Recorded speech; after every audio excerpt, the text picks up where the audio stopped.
Hi again, everybody.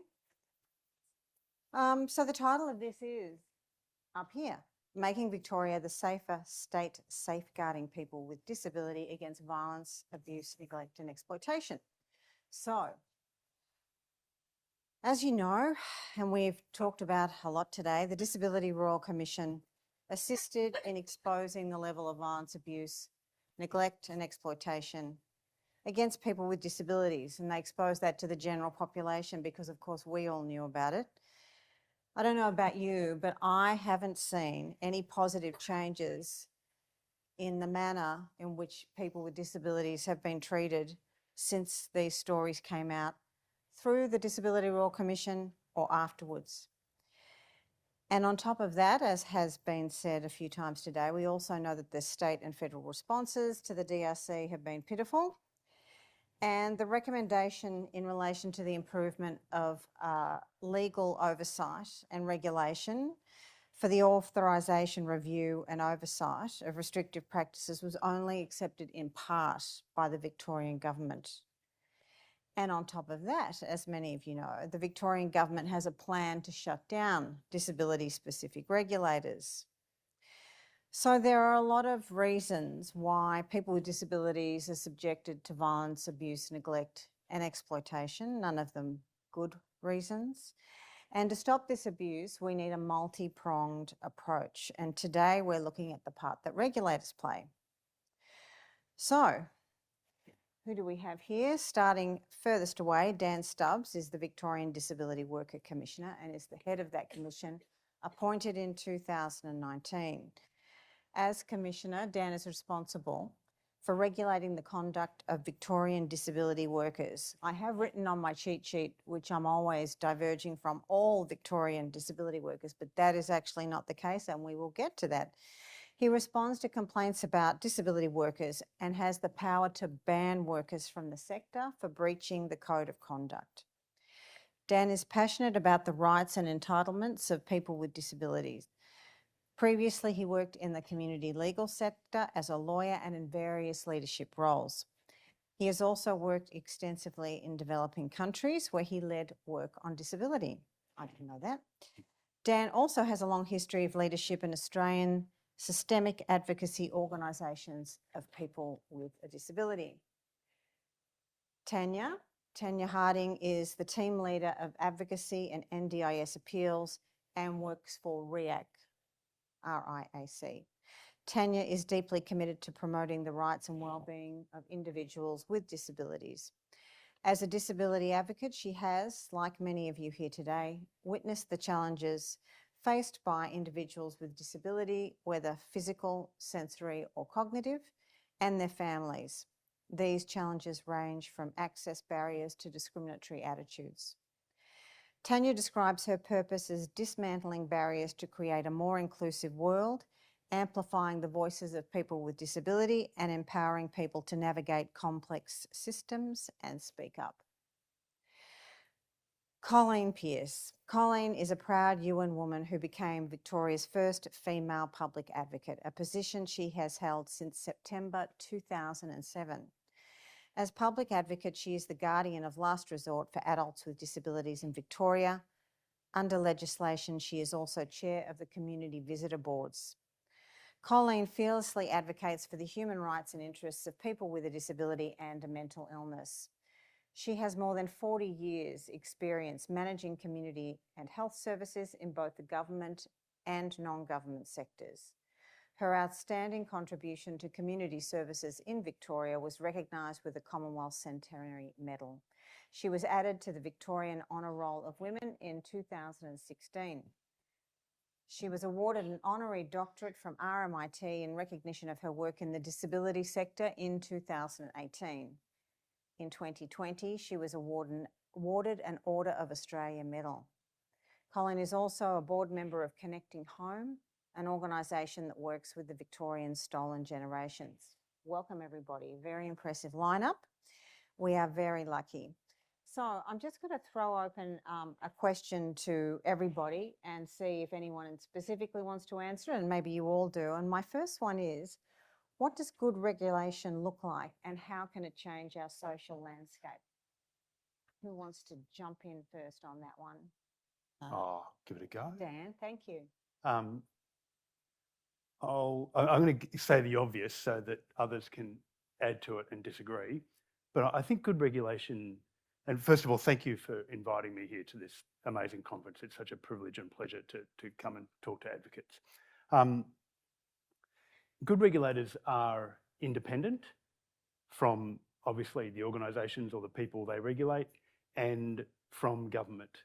And so that makes good regulators fearless to criticise either the government who provides the funding to that sector or the organisations and people that deliver those services in our case. I also think in our case, the other side of good regulation is constantly thinking about those who you work for, those who I work for. Otherwise talked about in a more paternalistic way is those who we protect, people with disabilities. And we, as a regulator, whilst holding that independence carefully and strongly, I think we also do that other hard piece of constantly checking with people with disabilities and their allies, including advocates, about how we do it better. What do you need from us? And I think that's a never-ending kind of process where we ask people to the table to give us critical feedback about how we do that better. I'm sure there's other aspects to it, and I'd love to hear Tanya and Colleen's. Any additions to that, Tanya or Colleen? I have a whole list. Go on. Okay. Great. I can ram down that, Dan, if that's okay. I'm more on the view of more stricter consequences for providers and workers that are not doing the right things. I'm sick and tired of sitting with people on a daily basis who are either too scared to speak up, for fear of either missing out or not being able to get another service provider. They're too scared to speak up because, or they're not wanting to speak up because nothing happens anyway. I think that stricter consequences for violators needs to happen. How we do that, I'm not asking, like I don't know the answers to that, but I think that there needs to be more meaningful and quicker penalties handed down to those providers or workers that are doing the wrong thing. I look at the example of WorkSafe, where penalties came in against providers for not having proper workplaces safe. I think that we need to go down those lines. How we do that, I don't know, because I'm not legally minded or anything like that. But I think that needs to happen. They shouldn't, I don't know how this could even be managed or worked on. I'm just throwing things out here, Dan. I've just got a list. Service providers shouldn't be able to, if they've been found doing the wrong thing, they're then able to go and get another ABN, maybe under another name or an assuming name, and continue the same abuse, exploitation or neglect. The checks and balances, I really struggle with why I think commissions need to have the checks and balances in place face to face, because people can tell you whatever they like over the phone, but unless you actually walk into someone's home and see what's actually happening and see what evidence there is that they're actually providing the supports that they're saying that they're providing. Empowering people with disabilities, like we talk about empowering people with educating them to report abuse and to stick up for their rights. But this also means that adequate and effective training for support workers and service providers also needs to be recognised, and there needs to be the checks on those. I know that they're in the codes of conduct, but are they actually regularly checked on? Is there evidence to support that these providers and these people that are working with our most vulnerable people are actually being checked on? I don't think so. Sorry, I've got a list. Sorry, Colleen. Keep going. You might be okay to not, you'll be okay. Proactive measures, around having regular audits and risk assessments to try and mitigate those potential risks before they result in the harm. So it's the proactive sort of stuff. The impact on like the social landscape is that the safety and trust of people. People don't trust commissions. They just don't. Look at our Royal Commission right now. That's come back with an absolute flop. And people poured their heart and soul, and it took advocates an amazing strength to try and even bring people to the table to even report their stories and actually really sell their stories and tell what it's like to live with a disability and how wrongly they've been done by. And look what's happened.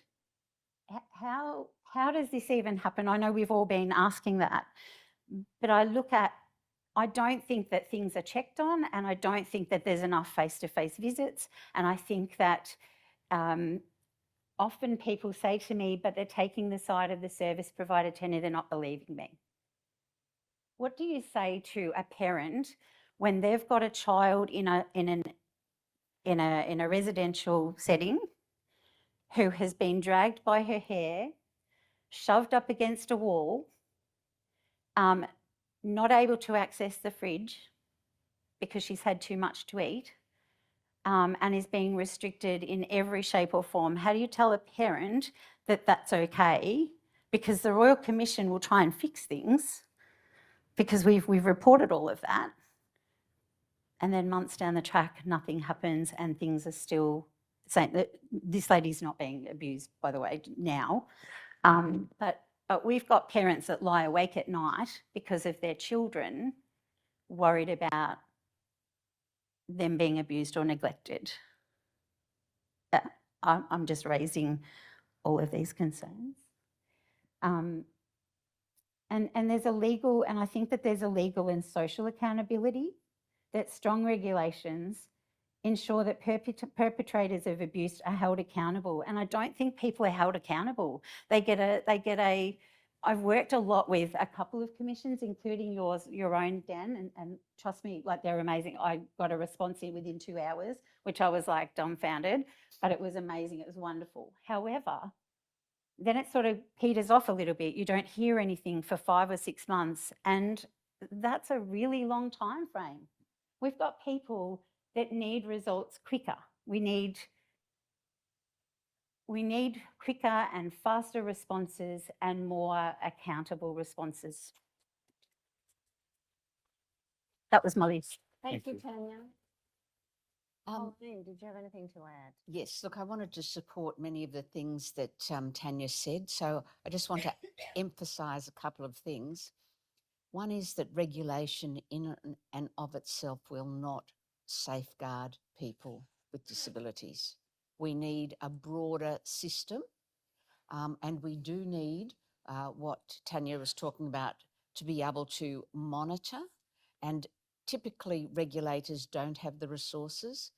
Community visitors do some of that monitoring, but we would say we visit less than 40% of people with disabilities in the in disability housing, in acute mental health services and SRSs. We just simply don't have the resources, and with the explosion in accommodation, which is a good thing, but we don't have the resources to be able to see people. And without people on the ground, you are never going to find out what is happening in places where often people are very, very isolated. And I think the other thing to think about is that we really need to have good legislation. If regulation has poor legislation, it doesn't have the powers that Tanya was talking about, then regulation will just simply not do its job. And then on top of that, you've got to have the willpower of the regulator, because in the past I have seen regulators who just weak as dishwater, and they may have some regulation, but I mean, goodness me, trying to get them to act, and trying to get them to act in a timely way, and then trying to get them to tell you what they did. You know, so I think there is strength in the new social services regulator. So let's see what happens there. But regulation is insufficient to safeguard people with disability. So how do we get that fixed? What do we do with that? Hey, Where's I'm that- asking the where's questions that? here, Oh, Tanya. sorry, Uh, sorry. Where was that? What was his name before? Was that Damien? Was it Damien? Who was the man that was standing there before? Darren, thank you. Yeah, it was a D. Where's that Darren? He's smart, isn't he? He can. Naomi, your team, you guys can sort of work out that, can't you? Well, let's keep going. Sorry. I'm going to go into the individual questions now because I just think we're a bit short of time. And if we have enough time, I'll go back to some general ones. But Tanya, as someone on the ground working directly with people with disabilities, what are the impacts when regulation isn't strong enough on the everyday lives of some of these people? Why is it so important that we get this right from your perspective? It leaves the people, I've got a list of these too. So I did a bit of homework that I just sort of put together a lot of my experiences and how people have reported things to me. It leaves people with a disability at risk of even more vulnerability. They're often left with nowhere to go. They often seek advocacy support, but it's usually their last resort. And then it's about trust as well. People, when you are being overpowered by people who are telling you that they are doing the best job that they possibly can for you because they're amazing and you're getting out because we're doing all of that, but little does the person know that they're actually overusing their funding, or they're actually not actually helping them, they're actually disabling them more. People start to trust those people. And then when things start to go wrong, they don't know who to trust. They don't know where to go. Our local MP office is inundated right now with service providers and support workers and people just calling out for help because they're consistently either running out of their funding because of mismanagement of funds. That they didn't know, that they just thought by going to the pitches was a great idea, but little did they know that it wasn't every day that they were supposed to go. They were only supposed to go maybe once a week or something. Financial hardships. It's an inability to get services and supports that they require, especially in rural and remote communities. There's fewer choices and, we talk about choice and control, and I absolutely hate both of those words, because it's been rammed down our throat, and yet every time we go to any of the meetings or any conversation that you have with somebody, they're saying, what choice do I have? What control do I have over my life? Because I don't have any choices. There's 2 service providers in this local area, and if I choose to go somewhere else, it's going to take them 2 hours to get here. And the NDIA are not going to fund those services and supports to come to that person. And then it becomes, well, maybe you shouldn't live in a little old town that has only 1,000 people, because that's not a good idea, because that's not a funding. I digress. It becomes a reduced quality of life, that people are exploited even more so, and unscrupulous providers and their plan funds are usually spent before the end of their plan, and then it can leave them without services, and then they're at another significant risk because they can't get hold of the agency. Then they're on a list of 1,000 or so reviews that need to happen, and then it becomes a cycle of there is no help for people. Yep, thanks, Tanya. Might skip over to Dan. Dan, in the intro, I mentioned that you'd been appointed in 2019. When is your term up? Now. Monday week. Oh, and So I've got 6 more days, folks. So 6 more days. yeah, get in. And I assume you've heard about whether you're going to be reappointed or not. No, I haven't. Well, So check with the minister. I'm waiting for my letter. well, we'd be very keen to hear an update on that, and assuming that you will be reappointed, yes, that does sound like a threat. We'll be interested to know how long. I assume they tenure will, is. because it's a statutory position. They have to have this position, but it's a little unusual that I haven't heard by now. Yes. Very unsatisfactory. And before, when I was talking about the fact that your organisation had regulation over disability workers, and I had the word all written down here for me, but that's not true anymore, is it? You used to be responsible for teachers with working with disabilities, but you aren't anymore. What happened there? So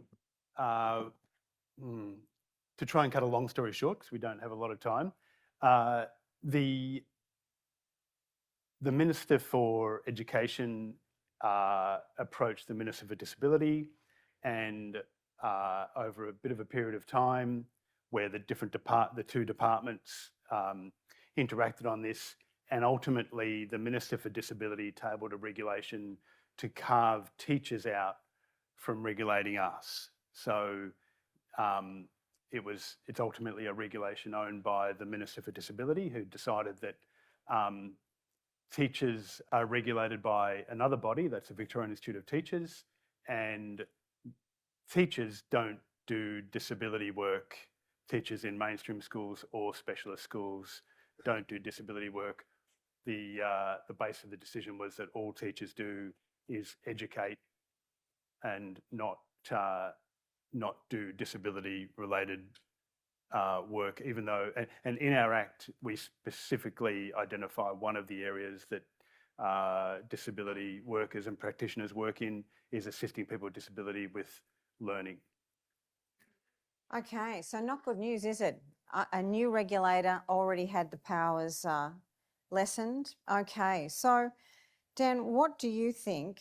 Actually, because of time, I'm just going to skip around and then go back to some of these questions. But as a person with a disability leading a disability regulation statutory authority, how important is it, in your opinion, to have people with disability leading organisations that have pivotal roles in the disability sector? And if you think it's important, if you can explain why.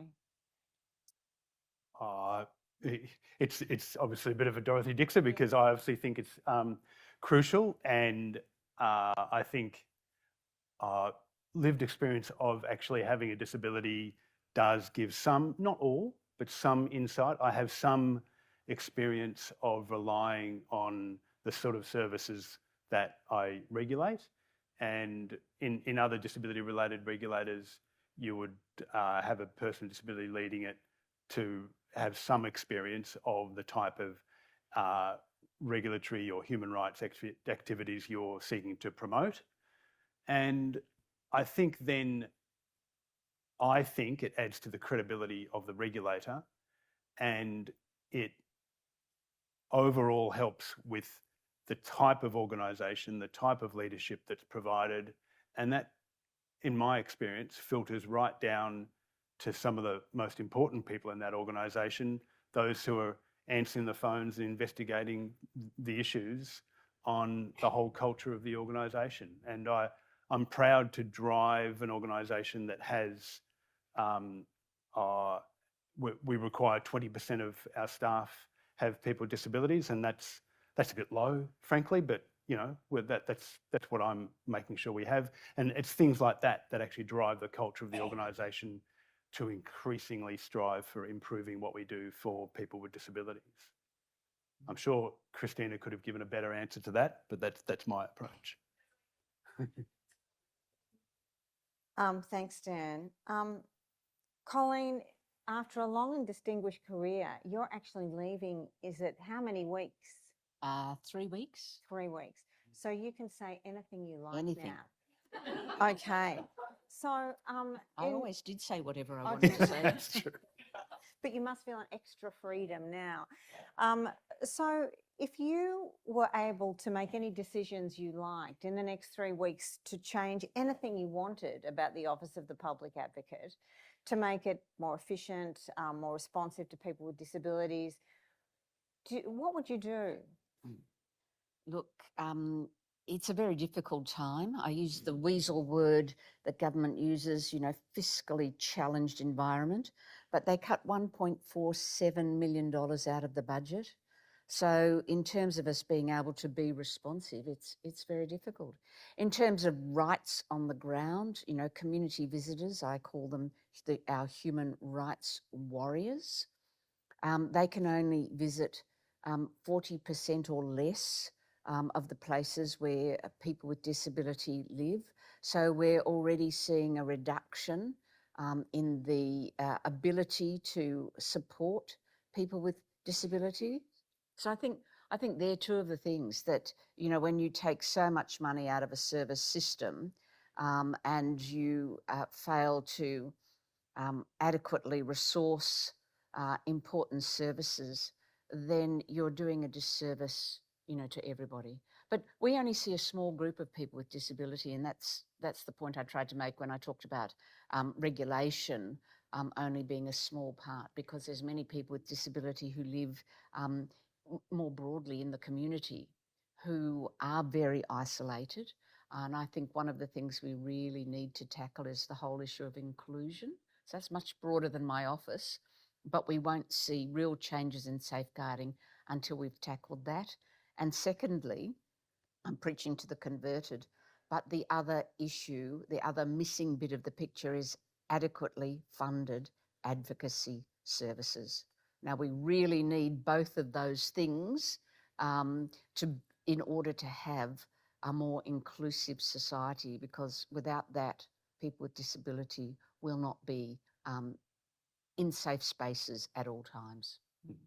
And the community visitors program, is that still voluntary? It is. And the independent third person program still voluntary? Yep. Yeah, so I mean, I didn't know about the $1.4 million cut, but isn't it interesting? I mean, what do you make of the fact that we have this Disability Royal Commission into Abuse and Violence, which, you know, reveals these terrible things, and then at the same time we're cutting regulation? Do you think that it's just kind of incompetence and left hand not really looking at, is there a lack of someone looking at the whole big picture here in planning? I mean, it seems astounding. I think what we saw with the introduction of the NDIS is a split between state and Commonwealth. So already the responsibility is split.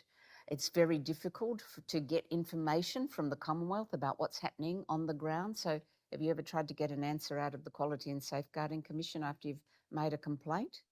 You know, so they don't share it. So you've split the oversight bodies, and then people have become much more siloed. So you've got split responsibility, siloed service systems, and people falling through the gaps. So we're seeing more and more people in very difficult circumstances, and it's hard to find out who's responsible and how do you get the support that you need. So I think that's one of the consequences. One of the things I would say about in support of regulation, and just looking at the new social services regulator, people with disability are across a whole range of services, not just in the disability sector. And we see it particularly in the removal of children with disability. We have high rates of children in child protection and in other service systems. And one of the things that if we had a social services regulator that was really took into account the lived experience of people with disability, listened to their voices, perhaps they may be able to influence the broader service systems in ways that we haven't been able to see as yet. So I think that's one of the potential positive aspects of a regulator. Let's see if they can do it, but they need the resources, they need the skills, they need the advice of advocates and people with lived experience in order to ensure that that when they're regulating the broader service sector, that they're actually looking at the needs of people with disability wherever they are, not just in the disability services system.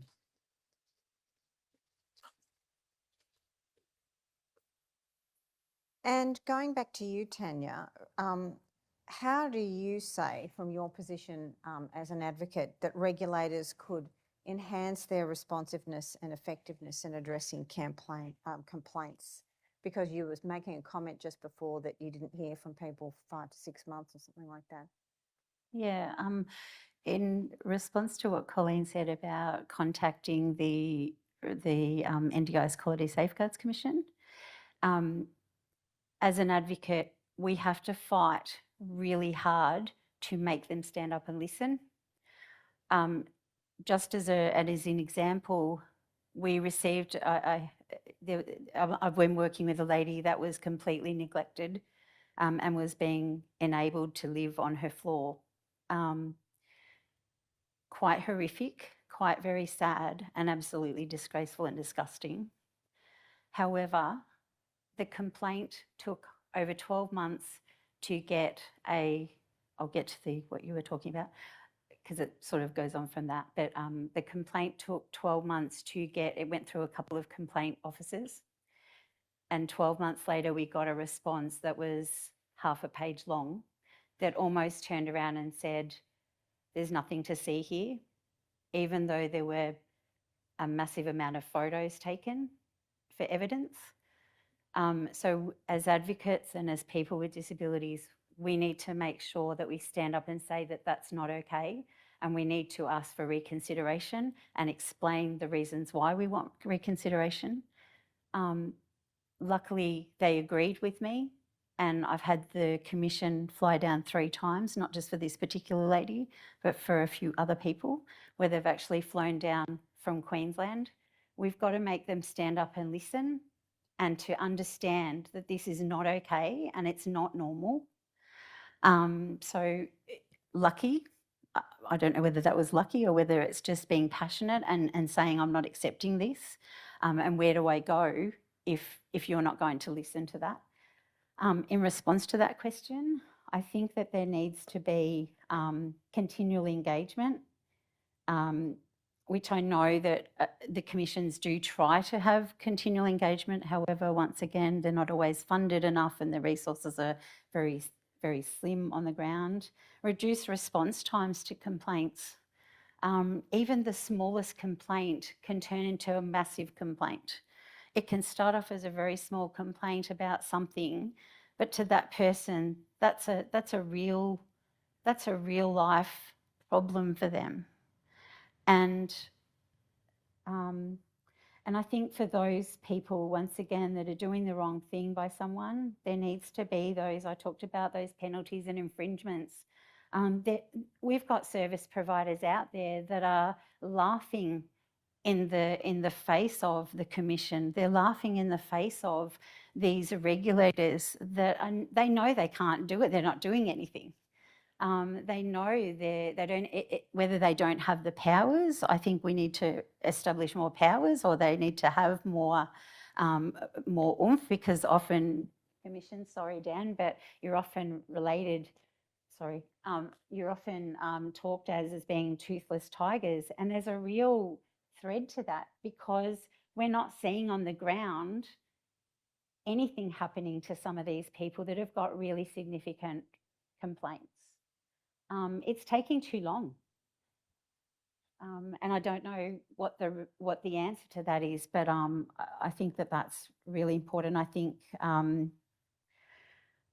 people want to see that things are being done and that they're being validated and heard, and to establish maybe through clear and set timeframes for handling complaints, whether there's a standard of, okay, if it's, something around this particular issue, we need to make sure that we're working really hard to try and resolve that. I don't know what the answer is to that, but I think they're some of the ideas that... Okay, thanks. And one last question for everyone to chip into if they would like, and that's if you had one improvement that you could make to that would result in greater effectiveness in the regulatory space for people with disabilities, what might it be?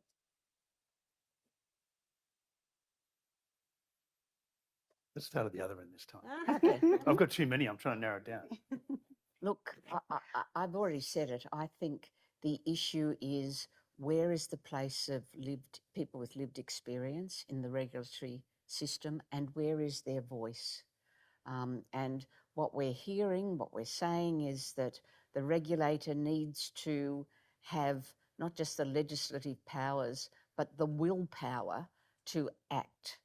And That's what we need to see, and they need to be held accountable, and we need to make sure that at all levels people with disability are included in the process, because without that we won't see the change that we want. Right. Dan, shortlisted? I'll quickly. So I 100% agree with Colleen, and I think some other aspects are. I think it's perfectly legitimate to be actually asking people with disabilities and reviewing the powers that regulators have. You know, at the end of the day, we've got this Act of Parliament that we implement that maybe doesn't do enough. We've been using it for 4 years. I know that I don't have the powers to deal with the issues that come up that I need. And so I think it's perfectly legitimate that having done it for 3 years, we need to look at what different tools we have to respond to problems and to respond to them quickly. So I think that's a big opportunity for us. I also think that sometimes we as a regulator, we regulate the disability workforce in the NDIS and outside of the NDIS. And we often forget there are thousands of disability workers outside of the NDIS, and we regulate the people who manage and supervise those. But often the problems that we see are systemic within the organisation, and that's not something we can get at as a workforce regulator. So that's another issue that I see as a challenge. And I'm just going to put it out there that I think eventually we will have disability worker and practitioner registration. And I know it's controversial, but I think that will actually help us drive quality and respect for people with disability and the services they receive as well. Dan, I think there needs to be conversation about that, because as much as that sounds like a great idea on paper, and I love the idea, however, we've got registered providers through the NDIA right now that are absolutely disgraceful, and they are actually accountable to a higher level than those that aren't registered. So there has to be some sort of, I look at maybe the like the nursing federation or something like that has specific tick boxes or specific standards. Yeah. That's what I'm talking about. That's exactly we're in furious agreement, Tanya. Yes. Okay. That's okay. I'm glad, because I didn't want to be arguing with you. Not on everything. I argue a lot with people. We can argue about everything, but that I really think that when things are put in place, all of these things need to be on the table, no matter how silly or ridiculous they might sound, because I don't think a lot of consultation has happened with a lot of these things. We regulate accountants more than we regulate disability support workers. We're people, we're not money. Like, yeah, we're people. This is important, not accountancy. That's exactly right. Sorry for all the accountants. Thank you. And so to sum up, we've got diminution of powers of a newly formed regulator. We've got budget cuts. We've got movement in the opposite direction of having disability-led, disability-specific regulators. And who is not represented here today is the Commission for Children and Young People, who have also had some of their powers lessened, particularly, again, interestingly, in the same education area. So we have a lot to do, don't we, comrades, about this state of affairs. And we probably need to spend some time doing it. I'd like to thank everybody for their participation today, Dan, Tanya and Colleen, and especially a thank you to Colleen for fitting us in just before she leaves, and if we could have a special recognition of many years for this stuff.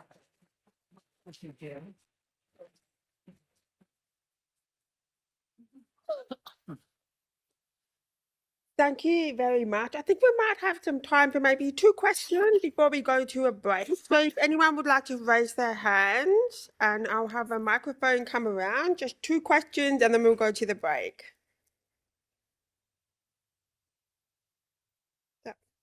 Hi, my name is Freya. I'm going to try and articulate this question well. I suppose as someone who accesses disability services and is around a lot of people who access disability services, I know that there's been plenty of times when I've had to make complaints to various bodies, or that I should have made complaints to various bodies, but I find the process, and I know a lot of people find the process incredibly confusing and inaccessible. What can we do as, a community to increase accessibility and understanding of what people need to do, support workers and support coordinators and individuals with disability, to, I suppose, increase our awareness of the processes that are already in place for safeguarding for disabled people? I'm happy to have a go. Who would? Look, I wanted to mention the Disability Services Commission's complaint process and campaign. It's okay to complain. That was a really fabulous piece of work that they did. That was when Victoria was responsible for its own disability services, and I think with the splitting of the service system between the Commonwealth and the state, that very simple, clear message that the DSC had, it's okay to complain, and validating people when they made complaints has been lost. And we really need to revive that as a campaign, but we need to have a one-stop shop, or at least one number. It's okay to complain, but to whom? And the service system is now so fragmented, so difficult to understand, so difficult to navigate, that it would be very helpful if there was one place we could go to, and those referrals could then be the idea of no wrong door. You need to complain about this, we'll help you get there. And that's what we need. Okay, thank you.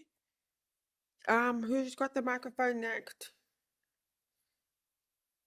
I think someone's got the microphone. While we're getting the microphone to the next questioner, I just want to say I and the organisation that I work with, we're hungry for that kind of feedback, and we receive it. I'm proud to say that our biggest single group of complainants is people with disabilities, but I know there's so many people with disabilities we're not hearing from because of that issue of when you want to make a complaint, it's not always clear where to go. But we are desperate to receive an email if someone wants to give us any feedback. But I'm also conscious of, it's not necessarily on you, it's on us to improve.